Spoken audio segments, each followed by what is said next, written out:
स्वागत है। Good morning to all, how are you, कैसे हो आप लोग?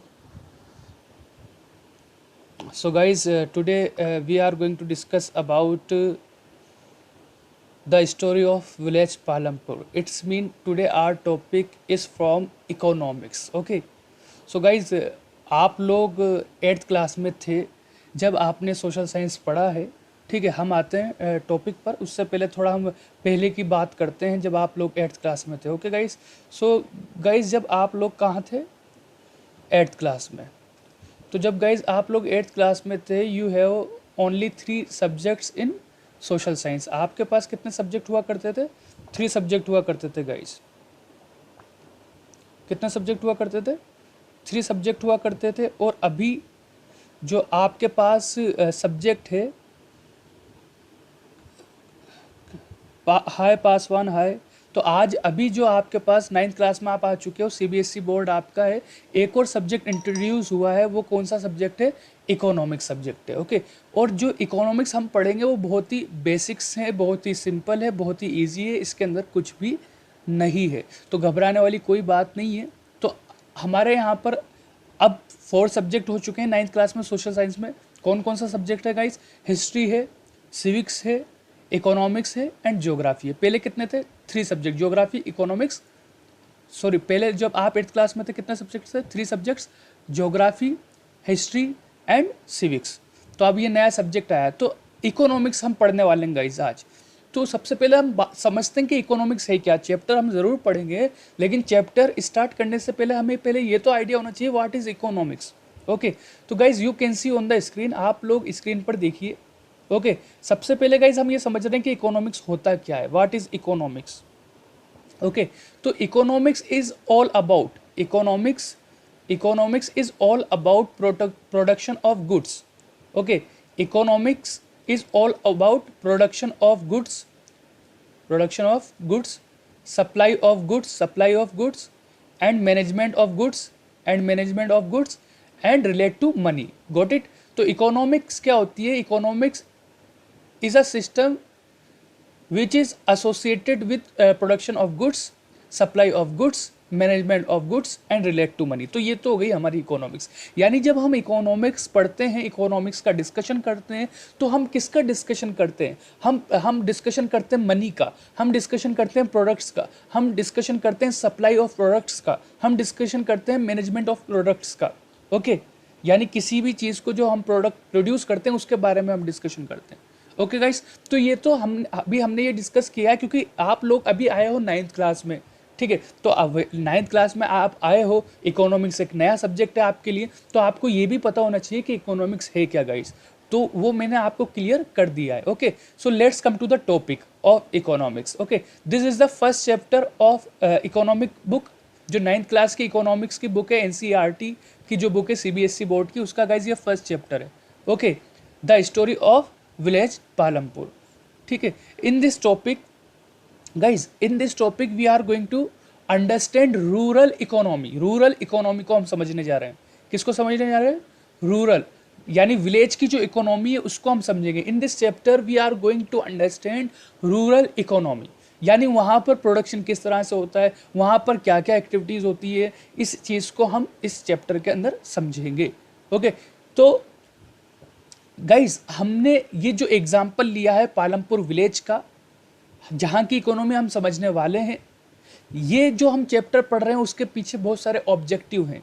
इसका रीज़न ये है कि अगर हमें पालमपुर विलेज के में जो हो रहा है वो पता चल जाएगा, तो हमें मोस्ट ऑफ द जो विलेजेस हैं हमारे नेशन में, इंडिया में, उनकी जो रूरल इकोनॉमी है, वहाँ किस तरह से प्रोडक्शन होता है, लोग किस प्रोडक्शन में इन्वॉल्व हैं, ये सारी चीज़ें हमें क्लियर हो जाएंगी. इसलिए हमने ये एग्जाम्पल लिया है एक विलेज का, पालमपुर का. ओके, सो गाइज हम let's come to the topic पर आने से पहले guys, here you can see my introduction. आप लोग मेरा इंट्रोडक्शन देख सकते हो. ठीक है, तो my name is Sikandar Beg and here is my qualification and I am from Kota Rajasthan. Okay, मैं कोटा राजस्थान से हूँ and this is my referral code Sikandar sir 10. तो इसको ज़रूर याद रखिएगा. Okay, let's come to the topic. अब हम टॉपिक पर आते हैं guys. Here is, you can see introduction. We are going to discuss introduction of Palampur village. तो गाइज हम पालमपुर विलेज की बात कर रहे हैं। Let's see on the screen. Palampur is an imaginary village, it's mean it is hypothetical village. So guys हमने यहाँ पर जिस विलेज का एग्जाम्पल लिया है उसका एक्चुअल एग्जिस्टेंस नहीं है, ये क्या इमेजिनरी है, ये क्या हाइपोथेटिकल है। हाँ, इंडिया के अंदर आप ढूंढोगे ना तो बहुत सारे पालमपुर विलेज मिल जाएंगे, but here we are discussing imaginary village. ये एक इमेजिनरी विलेज है जिसका हम डिस्कशन कर रहे हैं to understand rural economy. Okay, so Palampur एक हाइपोथेटिकल विलेज है, एक इमेजिनरी विलेज है, यानी इसका एक्चुअल एग्जिस्टेंस नहीं है। सो गाइज हम पालमपुर विलेज की बात कर रहे हैं। You can C well connected village with neighbouring villages and towns.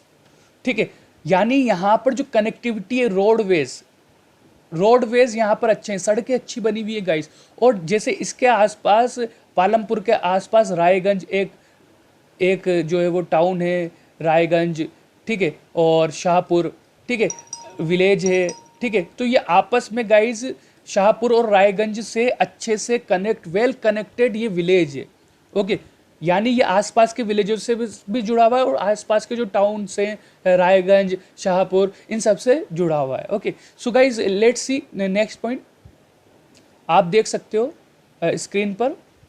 Okay, families, ठीक है, इस विलेज में कितनी फैमिलीज है गाइस? 450 फैमिलीज है। कितनी फैमिलीज है गाइस?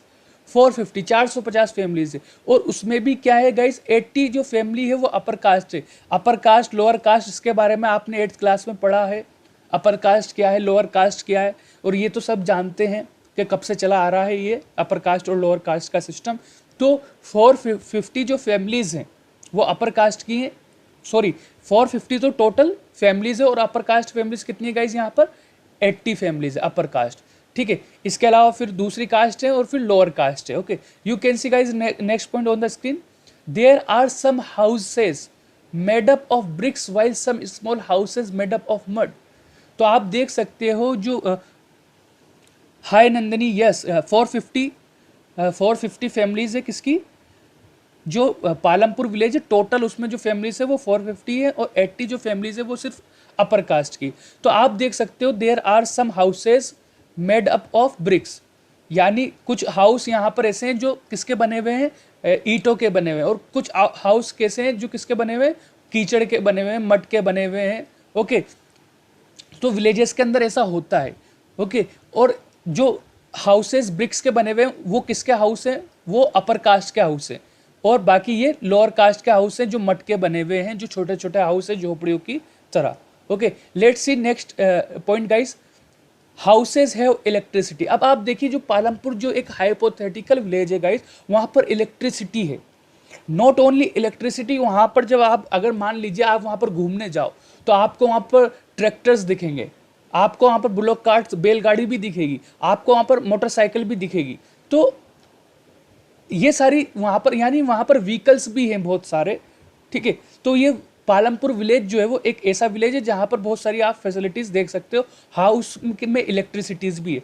और गाइस हम पालमपुर का डिस्कशन कर रहे हैं क्योंकि बहुत सारे विलेजेस ऐसे हैं, जब आप इसको पढ़ोगे ना तो आपको समझ आएगा कि इंडिया में बहुत सारे विलेजेस ऐसे ही हैं जैसा एक पालमपुर विलेज है।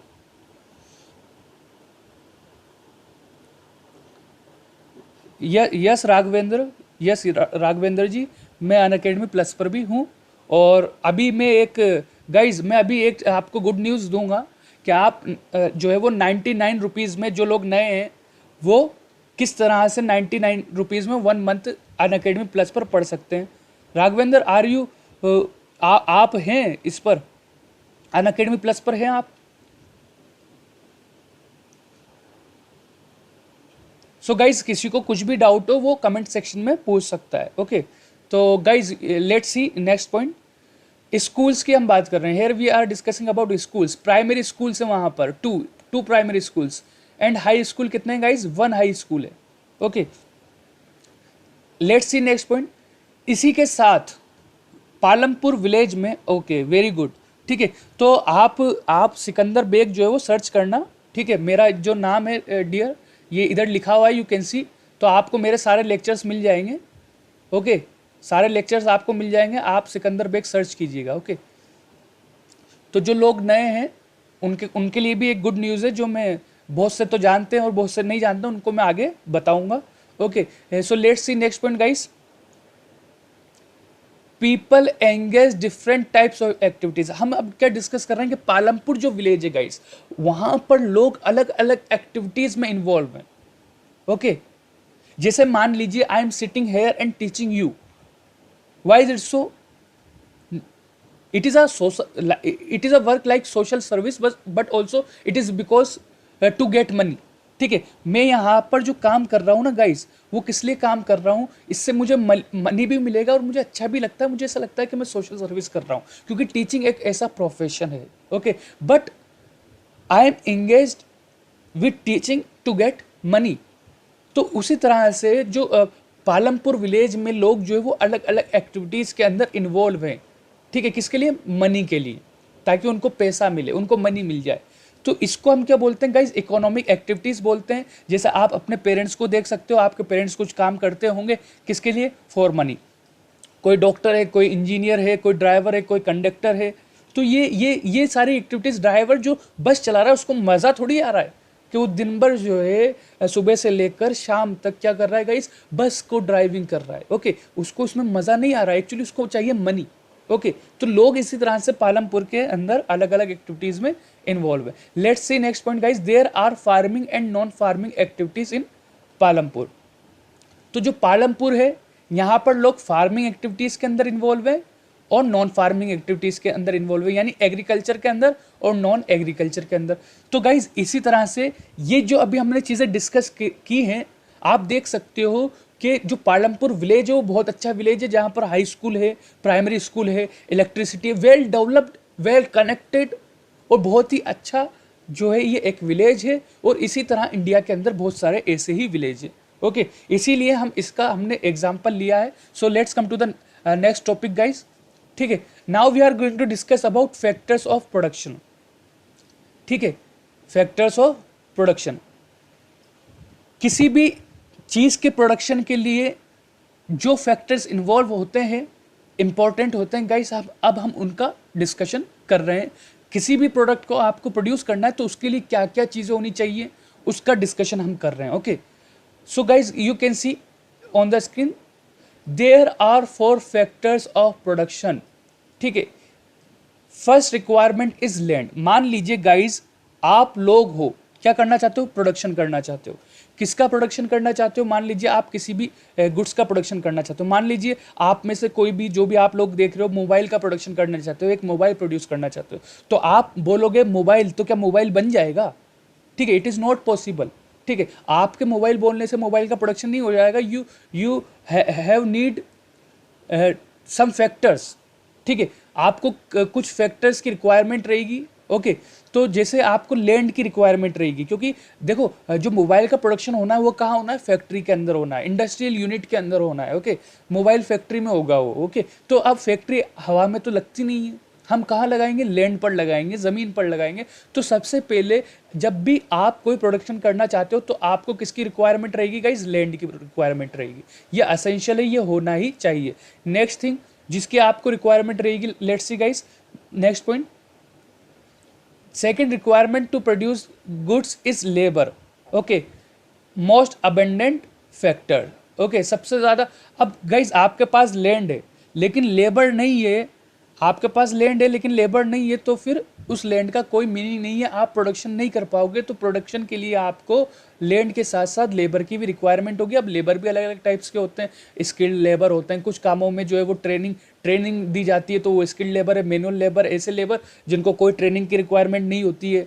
ठीक है, तो आपको लैंड के बाद लेबर की भी ज़रूरत पड़ेगी, क्योंकि फैक्ट्री के अंदर काम भी तो करवाना है। मान लीजिए लैंड आपके पास है, आपने सारी चीज़ें इन्वेस्ट कर दी, आपने मशीन लेकर आ गए, सारी चीज़ लेकर आ गए, मतलब तो और भी फैक्टर्स होने चाहिए, उस पर हम डिस्कस कर रहे हैं। सिर्फ लैंड और लेबर ही इनफ नहीं है। Let's discuss third factor which is essential for production. Third requirement guys, let's C on the screen.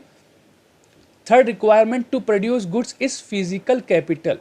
Okay, third requirement क्या है? Physical capital. ओके, अब फिजिकल कैपिटल क्या होती है? फिजिकल कैपिटल, सबसे पहले हम कैपिटल को समझते हैं गाइज, व्हाट इज कैपिटल। ठीक है, कैपिटल क्या होती है? तो guys you can C capital consist of assets. And money and many other things. ठीक है, कैपिटल को अगर हम हिंदी में बोलें, हिंदी में क्या बोलते हैं, पूंजी बोलते हैं, या फिर हम बोलते हैं capital consist of assets. Assets क्या होती है, असेट्स वो थिंग्स होती है जिससे आपको बेनिफिट होता है। जैसे आपका घर है, वो आपकी असेट है, आपका जो वो मोबाइल है वो आपके असेट्स हैं, आपका जो लैपटॉप है वो आपके असेट्स हैं, आपकी जो बाइक है वो आपका असेट है, आपका जो ये जितनी भी चीज़ें जिनसे आपको बेनिफिट होता है ये सब आपका क्या है, assets. Okay, so here we are discussing about two categories of physical capital which is essential for production। Okay, तो गाइज हमें फिजिकल कैपिटल के भी टू पार्ट्स हैं जिसकी रिक्वायरमेंट होगी, एक है फिक्स्ड कैपिटल एंड एक है वर्किंग कैपिटल। ओके गाइज, तो working capital and fixed capital ये बहुत ज़्यादा ही इसकी रिक्वायरमेंट हमें होती है अगर आप किसी भी जो है वो प्रोडक्ट का प्रोडक्शन करना चाहते हैं। ओके, तो आप लोग देख सकते हो हम जो अब डिस्कस कर रहे हैं टाइप्स ऑफ फिजिकल कैपिटल। ठीक है, तो फिजिकल कैपिटल्स भी गाइस कितना टाइप्स की होती है, टू टाइप्स की, fixed capital and working capital. Fixed capital में क्या आएगा, मशीन्स आएगी, टूल्स आएंगे। गाइस आपने लैंड खरीद लिया, आपके पास लैंड है, अब उसके बाद आपको प्रोडक्शन करने के लिए मशीन्स चाहिए होंगी, टूल्स चाहिए होंगे, तो ये किस में आते हैं, फिक्स कैपिटल में। फिक्स कैपिटल इसको क्यों कहा है, फिक्स कैपिटल वो होती है कि एक बार आपने उसको खरीद लिया और लंबे वक्त तक आप उसको यूज़ कर सकते हो। ओके, आपने एक बार मतलब कंप्यूटर खरीद लिया, लैपटॉप खरीद लिया, तो ऐसा थोड़ी आप रोज़ रोज़ उसको खरीदोगे। ओके, ये आपकी क्या है, ये फिक्स्ड कैपिटल है। एंड वर्किंग कैपिटल क्या होती है guys, raw materials and money in hand.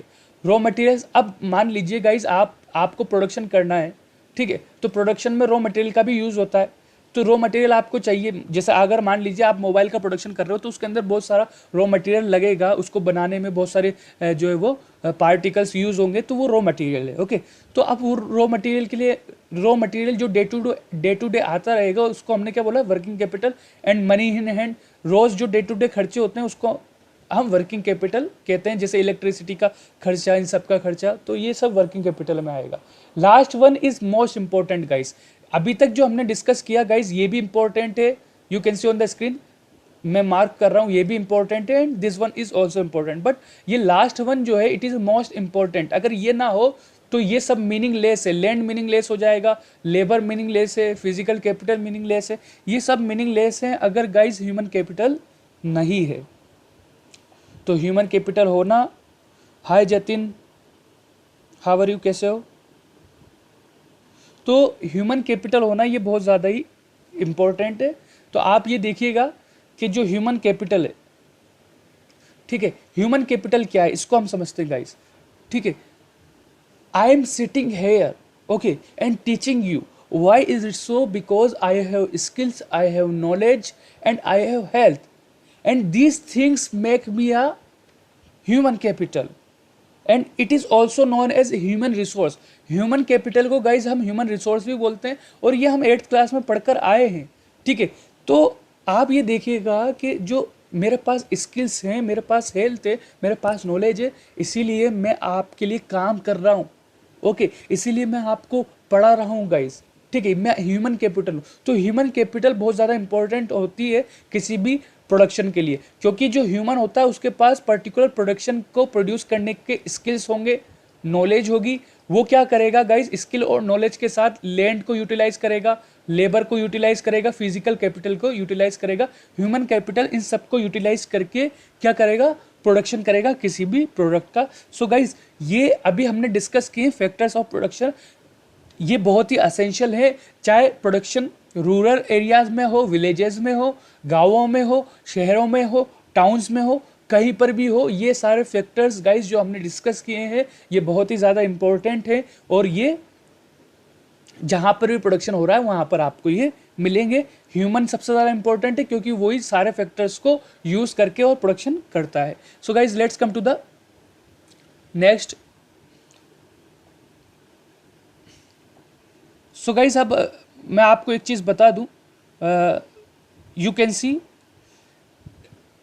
मैं आपको एक इम्पॉर्टेंट जो न्यूज़ वो मैं आपको बता देता हूँ, और जो भी लोग लाइव देख रहे हैं, ठीक है, मैं उनसे कहूँगा कि आप लाइक कीजिए, कमेंट कीजिए और अपने दोस्तों के साथ भी ये लेक्चर शेयर कीजिए और सब्सक्राइब कर लीजिए चैनल को, ताकि आपका जो आपकी जो स्क्रीन है वहाँ पर यूट्यूब का जो है वो सब्सक्रिप्शन के लिए लिखा होगा, उसको सब्सक्राइब कर लीजिए, बेल आइकन को प्रेस कर दीजिए, ताकि अपकमिंग जो लेक्चर्स है गाइज उसकी इन्फॉर्मेशन आपको मिलती रहे। तो गाइज एक गुड न्यूज़ किया है आपके लिए, 99 रुपीज़ में, जो लोग जानते हैं वो तो ठीक है, 99 रुपीज़ में आप 1 मंथ का सब्सक्रिप्शन ले सकते हो, यानी 1 मंथ आप पढ़ सकते हो अन अकेडमी पर ओनली 99 रुपीज़। ठीक है, जिसमें आप science, social science, Hindi, English, okay, ये all subjects you can understand and watch on Unacademy plus.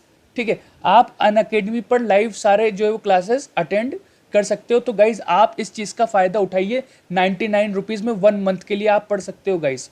Okay, और आपको पता है कि अन अकेडमी जो एक प्लेटफॉर्म है, एक कैसा प्लेटफॉर्म है, एक ऐसा प्लेटफॉर्म है जहाँ पर आईएएस ऑफिसर्स, आईपीएस ऑफिसर्स, ठीक है, और डॉक्टर्स, ठीक है, मतलब ये सब जो लोग हैं आईआईटीएंस, ये यहाँ पर पढ़ा रहे हैं।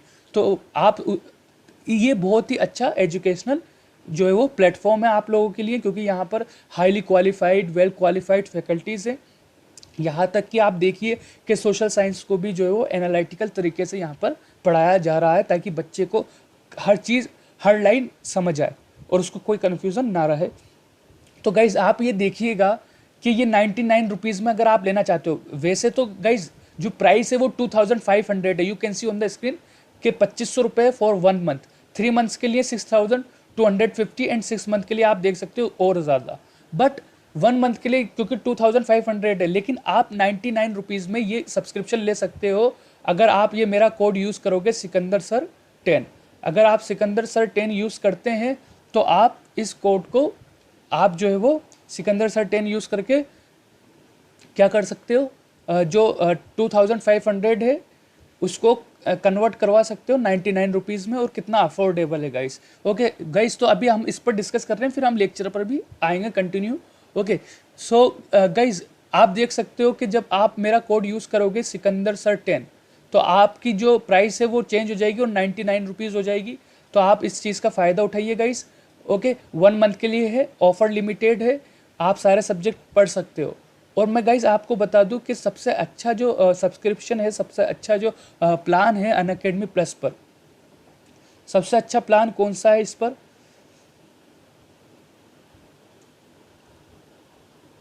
हाय नंदिनी, हाय XYZ। सो सबसे अच्छा जो प्लान है गाइज, सबसे अच्छा प्लान है 12 मंथ का। ठीक है, 12 मंथ का सबसे अच्छा प्लान है और सबसे सस्ता और अफोर्डेबल है गाइज। क्या है ये? अफोर्डेबल प्लान है। अच्छा आकर्ष हो आप, ओके ओके। सो आप ये देखिएगा कि 12,500 में आपको मिल जाएगा 12 मंथ का प्लान। अब आप देखिए 12,500, मतलब ऑन एन एवरेज आप 1,000 रुपीज़ में सारे सब्जेक्ट पढ़ सकते हो अन अकेडमी प्लस पर, और एक से ज़्यादा एक सब्जेक्ट के एजुकेटर से गाइस। आप बताइए 1,000 रुपीज़ में क्या सारे सब्जेक्ट कहीं पढ़ाए जाते हैं? नहीं, कोई भी 1,000 रुपीज़ पर मंथ में कहीं पर भी कोई सा भी सब्जेक्ट नहीं मिलेगा आपको, सारे सब्जेक्ट आपको नहीं मिलेंगे। और गाइज आप 12,500 को और कम करवा सकते हो अगर आप मेरा कोड यूज़ करेंगे Sikandar sir 10। You can see here Sikandar sir 10। Okay, तो ये जो कोड है कैपिटल लेटर में आपको इसको यूज़ करना है। तो आपकी फ़ीस कितनी हो जाएगी 12 मंथ की? 11,250, 11,250। तो गाइज़ आप लोग जो है वो इस फैसिलिटी का, इस ऑफ़र का फ़ायदा उठाइए, अन अकेडमी ऐप को डाउनलोड कीजिए और 99 रुपीज़ वाला सब्सक्रिप्शन ले लीजिए, क्योंकि ऑफ़र लिमिटेड है। तो आपको बहुत सारी चीज़ें समझ आएंगी, डाउट क्लियरिंग सेशन होते हैं, क्विज़ होता है, टेस्ट होता है। तो आप लोग ज़रूर आइए, अन अकेडमी को डाउनलोड कीजिए। और आप मुझे भी गाइस क्या कर सकते हो, सर्च कर सकते हो आप लोग, मैं भी आप लोगों को मिल जाऊंगा। ओके, तो आप ये देखिए कि आप मेरी प्रोफाइल को सर्च कर सकते हैं अन अकेडमी की वेबसाइट पर, सिकंदर बैग। ओके, तो अभी बहुत सारे कोर्सेज चल रहे हैं 9th क्लास और 10th क्लास के स्टूडेंट्स के लिए, और आप ये चीज़ जो है वो अपने फ्रेंड्स के साथ, अपने भाई बहनों के साथ भी आप लोग इसको शेयर कीजिए, ताकि वो 1 मंथ तो एटलीस्ट फ़ायदा उठाएं, और फिर वो आई होप कि अन अकेडमी पर जो, क्योंकि एजुकेटर्स है वो इंडिया के टॉप एजुकेटर्स है, तो वो कंटिन्यू भी करेंगे। ओके, तो इससे आपको ही फ़ायदा होगा, अर्ली स्टार्ट अर्ली बेनिफिट। तो गाइज़ आप लोग इस चीज़ का फ़ायदा उठाइए और सब्सक्राइब कीजिए, अन अकेडमी को डाउनलोड कीजिए और मेरा रेफरल कोड को यूज़ कीजिए। आप देख सकते हो ये मेरी प्रोफाइल है, तो 9th क्लास में भी बहुत सारे कोर्स चल रहे हैं, ठीक है। यहाँ पर बहुत सारी क्लासेस अवेलेबल हैं। देखिए 9th क्लास का आप देख सकते हैं, सोशल साइंस का लेक्चर है, food security in India, economics, तो सारा आपको complete history, civic, geography, economics, जितने भी सब्जेक्ट्स हैं सब पढ़ाए जाएंगे, और आपको एक से ज़्यादा फैकल्टीज मिलेंगे अन अकेडमी पर। Okay, let's come to the topic guys. किसी को कोई डाउट हो, कुछ पूछना है, तो वो मुझसे पूछ सकता है कमेंट सेक्शन में।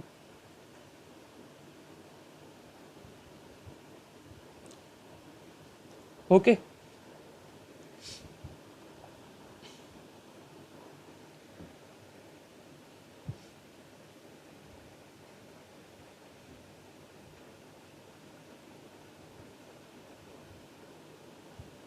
Let's come to the topic guys. अब हम हमारे टॉपिक पर आ जाते हैं। हमने अभी तक डिस्कस किया guys, we had discussed factors of production, now we are going to discuss about economic activities. Okay guys, अब हम इकोनॉमिक एक्टिविटीज़ का डिस्कशन करते हैं, जो कहाँ हो रही है guys. You can see the topic farming activities कहाँ हो रही है, पालमपुर विलेज में हो रही है गाइस। कहाँ हो रही है, पालमपुर विलेज में। Okay,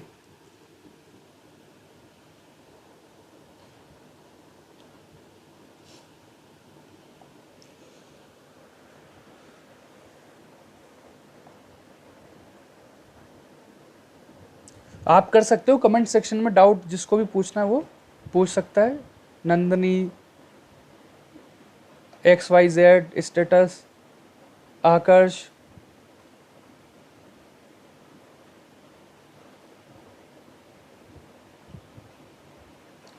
okay. So let's come to the topic. अब हम हमारे टॉपिक को गाइस कंटिन्यू करते हैं, फार्मिंग एक्टिविटीज़, ठीक है। फार्मिंग एक्टिविटीज़ की हम बात करते हैं। You can see guys, land is fixed.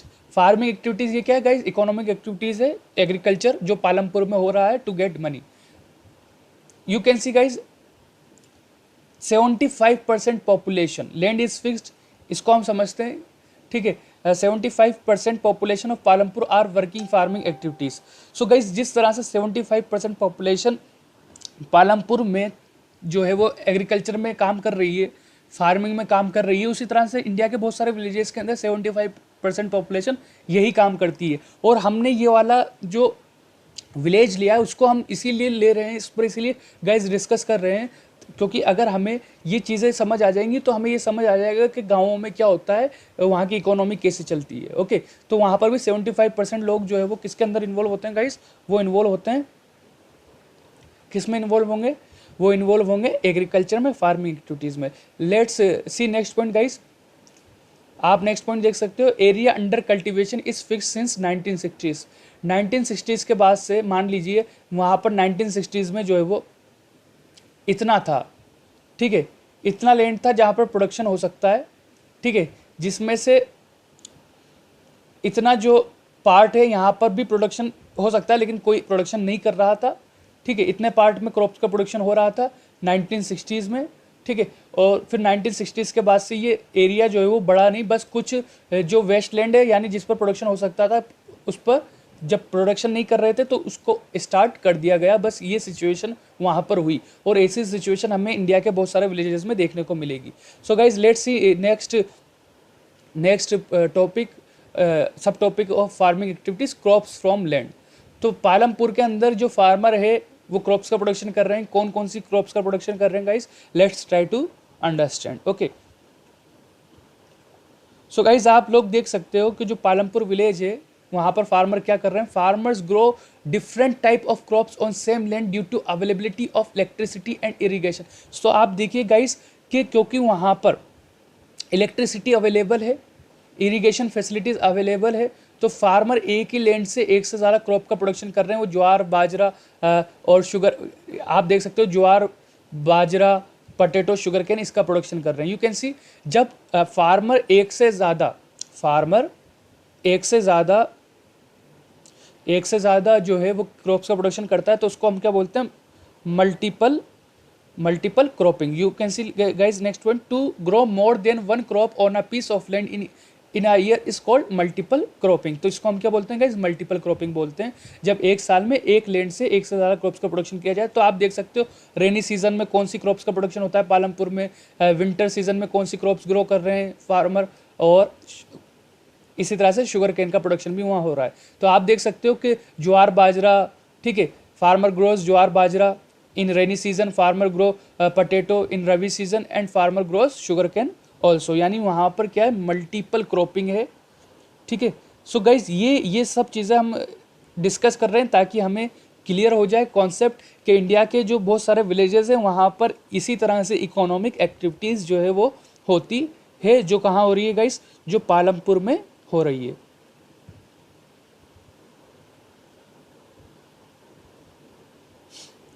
Let's come to the next subtopic guys, green revolution. Okay, now we are going to discuss about green revolution. तो guys हम green revolution की बात कर लेते हैं अब। Okay, green revolution actually guys, green revolution क्या था, it was a program introduced by government to produce more and more crop, okay, to improve agriculture production, ज़्यादा से ज़्यादा प्रोडक्शन हो उसके लिए इंडियन गवर्नमेंट ने एक स्कीम, एक प्रोग्राम जो है वो इंट्रोड्यूस किया under chairmanship of MS Swaminathan and during the rule of Indira Gandhi. तो इंदिरा गांधी का जब रूल था at that time green revolution इस प्रोग्राम को इंट्रोड्यूस किया गया। यू कैन सी 1916 में जब तो green revolution was introduce in 1960s। तो 16 जो है उसके लास्ट में ये हुआ था, which led more production of crops, okay, which led more production of crops. Green revolution emphasised on high yielding of seeds. ग्रीन रेवोल्यूशन के अंदर किस चीज़ पर जोर दिया गया guys, you can see high yielding of seeds are use to grow rice and wheat, यानी फार्मर से कहा गया कि ऐसे सीड्स को यूज़ कीजिए जिनसे प्रोडक्शन ज़्यादा होता है। तो इससे क्या होगा, अगर आप ऐसे सीड्स यूज़ करोगे हाई यील्डिंग ऑफ सीड्स, तो राइस का प्रोडक्शन ज़्यादा होगा, व्हीट का प्रोडक्शन ज़्यादा होगा। Okay, let's see next point guys, chemical fertilisers and irrigation are used. तो केमिकल फर्टिलाइजर्स है, इरिगेशन है, इनको भी क्या किया गया है गाइस, इनको भी इनके ऊपर जोर दिया गया। फार्मर से कहा गया कि आप अपना प्रोडक्शन अगर बढ़ाना चाहते हो तो केमिकल फर्टिलाइजर्स को यूज़ कीजिए, इरिगेशन फैसिलिटीज़ को यूज़ कीजिए, ओनली रेनफॉल पर ही डिपेंड ना रहिए। तो गाइज हमें इसका इम्पैक्ट देखने को मिलता है पंजाब हरियाणा जो वेस्टर्न इंडिया के स्टेट्स हैं वहाँ पर ग्रीन रेवोल्यूशन का इम्पैक्ट बहुत ज़्यादा हुआ और वहाँ पर बहुत ज़्यादा प्रोडक्शन हुआ व्हीट का एंड राइस का। ओके, तो ये थी ग्रीन रेवोल्यूशन। और हम देखते हैं कि इंडिया के बहुत सारे स्टेट्स में बहुत सारे विलेजेस में ग्रीन रेवोल्यूशन जो है उसकी वजह से जो क्रॉप्स है उसका प्रोडक्शन बढ़ा है, व्हीट का राइस का प्रोडक्शन बढ़ा है। Okay guys, let's see next point. Guys आप नेक्स्ट पॉइंट देखिए on the screen, land sustain और लैंड डिग्रेडेशन। अब गाइज फार्मिंग एक्टिविटीज हो रही है, ठीक है, उसके फायदे भी हैं उसके नुकसान भी है। Here we are discussing loss of farming activities, ठीक है, जो फार्मिंग की वजह से जो लैंड को नुकसान होता है, ठीक है, लैंड सस्टेन नहीं रह पाता है। सस्टेन होना यानी यूजेबल ना, जिसको हम यूज़ कर सकते हैं। लैंड सस्टेन का मतलब यूजेबल, और लैंड डिग्रेडेशन का मतलब जो यूजेबल नहीं है, जिस पर आप क्रॉप्स का प्रोडक्शन नहीं कर सकते। ओके, तो क्या होता है, क्योंकि हमने ग्रीन रेवोल्यूशन की वजह से केमिकल फर्टिलाइजर्स इन सारी चीज़ों का यूज़ किया तो उससे जो लैंड है वो ख़राब हो गया। ओके, तो बहुत सारी जगह पर ये चीज़ देखने को मिली कि लैंड जो है वो ख़राब हो गया। You can C increased use of groundwater led depletion of water level। Okay, क्या किया हमने, क्रॉप्स का प्रोडक्शन करना है, वाटर की रिक्वायरमेंट है, हमने जो है वो क्या किया, जो लैंड है उसमें से जो है वो वाटर निकाल लिया। ओके, और उसका वाटर लेवल जो है वो कम हो गया, और ये ऐसे और फिर उसी तरह से जो सोइल है, सोइल भी ख़राब हो गई। जो सोइल है उसके अंदर हमने केमिकल फर्टिलाइजर का यूज़ किया तो सोइल की क्वालिटी जो है वो क्या हो गई, बैड हो गई, बैड क्वालिटी सोइल। और आपको पता है फिर टाइम लगता है सोइल और इन सारी चीज़ों को बनने में। These resources take takes long time to build again.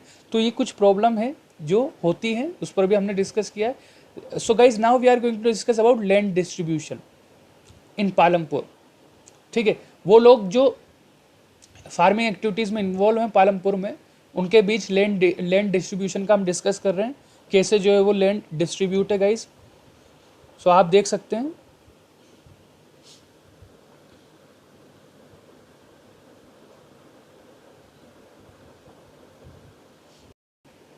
तो गाइज लैंडलेस फार्मर, वहाँ पर जो है वो लैंडलेस फार्मर है। लैंडलेस फार्मर कितने हैं? 150 फैमिलीज है।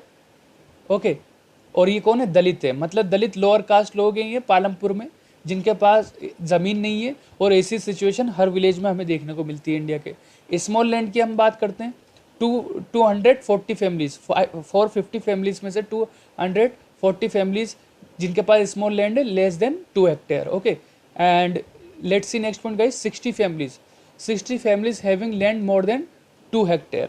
60 फैमिलीज के पास जो लैंड है वो मोर देन 2 हेक्टेयर है। Okay, and you can C a few farmers have land more than 10 hectares.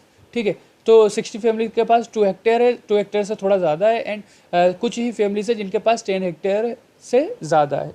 तो ये जो सिचुएशन हम डिस्कस कर रहे हैं पालमपुर विलेज की, ये सिचुएशन हमें इंडिया के बहुत सारे विलेजेस में देखने को मिलेगी। ये इकोनॉमिक एक्टिविटीज़, उसका इम्पेक्ट हमें देखने को मिलेगा।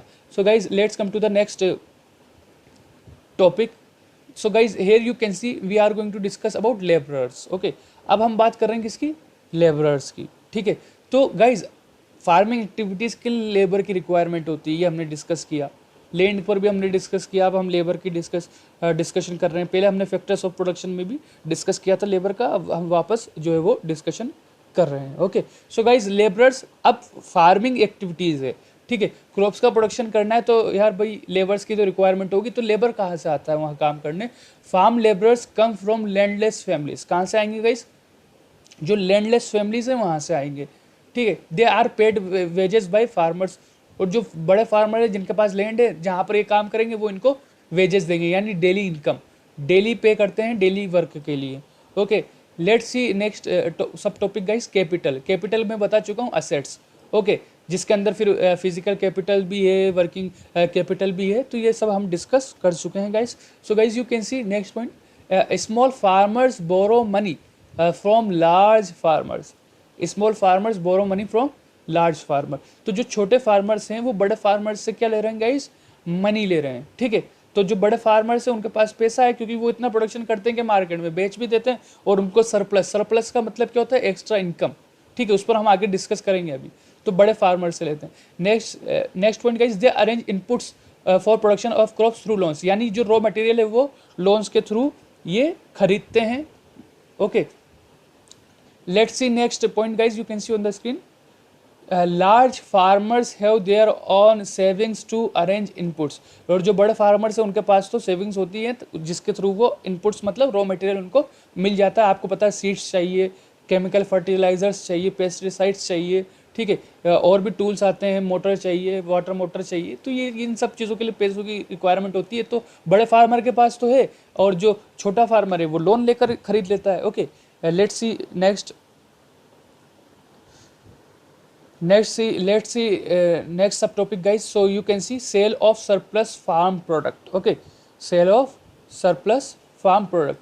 So farmers retain some, let's see guys, on the screen, farmers retain some parts of crops for self consumption and sell the surplus crops. जो बड़े फार्मर्स होते हैं उनका क्या होता है गाइस? प्रोडक्शन ज़्यादा होता है, क्योंकि प्रोडक्शन ज़्यादा होगा इस सिचुएशन में वो क्या करते है? उसको मार्केट में बेच देते हैं, जिसको हम क्या बोलते हैं? सरप्लस क्रॉप्स, और उससे बहुत पैसा वो कमाते हैं, और कुछ पार्ट रख लेते हैं खुद के खाने के लिए, खुद की फैमिली के लिए, उसको हमने क्या बोला? Self consumption. Let's see next point, medium and large farmer can sell surplus crops. और फिर सरप्लस क्रॉप्स यानी जो एक्स्ट्रा क्रॉप्स है सेल्फ कंजप्शन के अलावा, जिससे वो क्या कमाते हैं? मनी कमाते हैं। ठीक है, तो उसको हमने सरप्लस क्रॉप बोला है, एक्स्ट्रा क्रॉप्स को सेल्फ कंजप्शन के अलावा। ओके, तो ये मीडियम एंड लार्ज फार्मर इसको बेचकर और पैसा कमाते हैं। सो गाइज ये अभी तक हमने क्या डिस्कशन किया है? अभी हमने डिस्कशन किया फार्मिंग एक्टिविटीज़ का। Now we are going to discuss about non farming activities. ठीक है, तो यही सारी सिचुएशन इंडिया के बहुत सारे विलेजेस में देखने को मिलेगी। इसीलिए हमने इस हाइपोथेटिकल विलेज का एग्जांपल लेकर हमने गाँव के अंदर, विलेज के अंदर किस तरह से प्रोडक्शन हो रहा है, क्या प्रोडक्शन हो रहा है, उसको समझने की कोशिश की है। So guys, this is the last topic of this chapter. You can C non farming activities. Okay, तो नॉन फार्मिंग एक्टिविटीज़ की हम बात कर लेते हैं गाइज।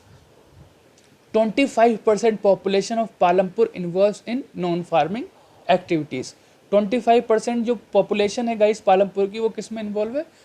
नॉन फार्मिंग में। जैसे हमने डिस्कस किया कि 75% तो फार्मिंग में, तो रेस्ट ऑफ 25% पॉपुलेशन कहाँ होगी? नॉन फार्मिंग में होगी। Dairy is non farming activity of Palampur. Okay, animal husbandry, animals को पालना, it is a part of agriculture, but dairy, इससे जो प्रोडक्ट मिलता है वो किस में आएगा? वो नॉन फार्मिंग एक्टिविटी में आएगा। ओके, डेयरी प्रोडक्ट है, मिल्क है, कर्ड है, ये घी है। ओके, अब आप देखिए next point guys, less than 50 families involve in manufacturing. Less than 50 families किस में? मैन्युफैक्चरिंग में, यानी नॉन फार्मिंग एक्टिविटीज़ में आती है ये भी। ओके, मैन्युफैक्चरिंग जैसे कर्ड बनाना, घी बनाना, ये भी तो मैन्युफैक्चरिंग में आएगा। आपको तो मिल्क मिलेगा, फिर उससे बाई प्रोडक्ट्स तो आप ही प्रिपेयर करोगे। So guys, you can see there are some shopkeepers who bought products from wholesaler and sells to consumer. इसी तरह से बहुत सारी आपको कुछ शॉप्स भी मिल जाएंगी, शॉपकीपर्स भी मिल जाएंगे पालमपुर विलेज में। ओके, एंड वो क्या करते हैं? होलसेलर्स से लेकर आते हैं और कंज्यूमर मान लीजिए मैंने एक बिस्कुट का पैकेट लिया और उसको खा लिया, तो मैं क्या कंज्यूमर हूँ, ठीक है। तो होलसेलर किसको बेचता है? कंज्यूमर को बेचता है। Let's see next point guys, there are varieties of vehicles in Palampur. ठीक है, अब पालमपुर में व्हीकल्स है तो कोई ड्राइवर है, कोई उसका सपोर्टर है, तो बहुत सारे लोग जो है वो नॉन फार्मिंग एक्टिविटीज़ के अंदर भी इन्वॉल्व हैं। तो you can see some people engage in transport activities. So guys, इसी के साथ हमारा चैप्टर जो है वो कंप्लीट हो चुका है। बड़ा ही ईजी चैप्टर था, और मैं आपसे कहूँगा जो लोग नए हैं वो अनअकैडमी ऐप को डाउनलोड कीजिए और 99 रुपीज़ का सब्सक्रिप्शन लीजिए। और 99 रुपीज़ का अगर आप लोग सब्सक्रिप्शन चाहते हो, ये वाला सब्सक्रिप्शन गाइज, यू कैन सी 99 का सब्सक्रिप्शन अगर आप लोग चाहते हो, ठीक है, तो आपको क्या करना है, मतलब 99 रुपीज़ कितना अफोर्डेबल है गाइज। 99 रुपीज़ में आप 1 मंथ पढ़ सकते हो। ये तो आप समझ लीजिए एक तरह से फ्री है। 1 मंथ 99 रुपीज़ में आप सारे सब्जेक्ट पढ़ सकते हो अनअकैडमी पर, लेकिन आपको मेरा रेफरल कोड यूज़ करना पड़ेगा, सिकंदर सर 10। ठीक है, तब जाकर ये जो वैल्यू है वो कम होगी, जो कितनी है 2500 की एक्चुअल वैल्यू। तो आप लोग इसका फ़ायदा उठाइए। ओके, और अनअकैडमी ऐप को डाउनलोड कीजिए, मेरा कोड सिकंदर सर 10 है, इसको यूज़ कीजिए, और मेरे लेक्चर्स भी वहाँ पर अवेलेबल हैं, उसको आप जाकर देखिए। ठीक है, so guys, thanks for watching. आप लोग ये जो ऑफ़र है 99 रुपीज़ वाला, जिसमें आप सारे सब्जेक्ट पढ़ सकते हो फॉर वन मंथ, ठीक है, डाउट क्लियरिंग सेशन होगा, सारी लाइव क्लासेस होंगी, सारी चीज़ें। तो ये आप अपने जो फ्रेंड्स हैं जो 9th क्लास में पढ़ते हैं, 10th क्लास में पढ़ते हैं, ओके, अपने भाई बहन हैं, उनको भी आप ये चीज़ बता सकते हो। इसी के साथ गाइज, आप लोग जो है वो, आपको लेक्चर पसंद आया हो, आप लाइक कीजिए, कमेंट कीजिए, एंड सब्सक्राइब कीजिए चैनल को, और जो बेल है, घंटी को भी बजा दीजिए। ओके, तो जो घंटी है उसको भी बजा दो। ओके,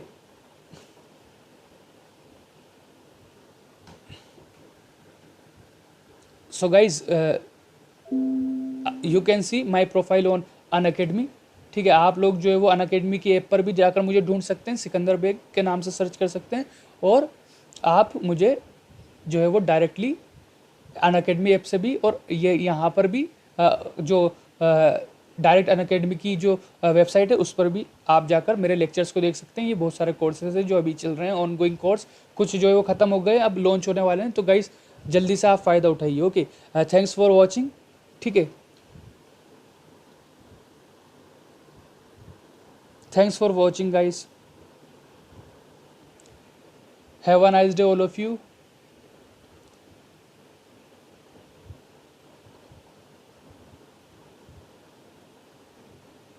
गाइज, लेक्चर को जो है वो लाइक कीजिएगा, कमेंट कीजिएगा और शेयर कीजिएगा। Bye everyone, bye all of you.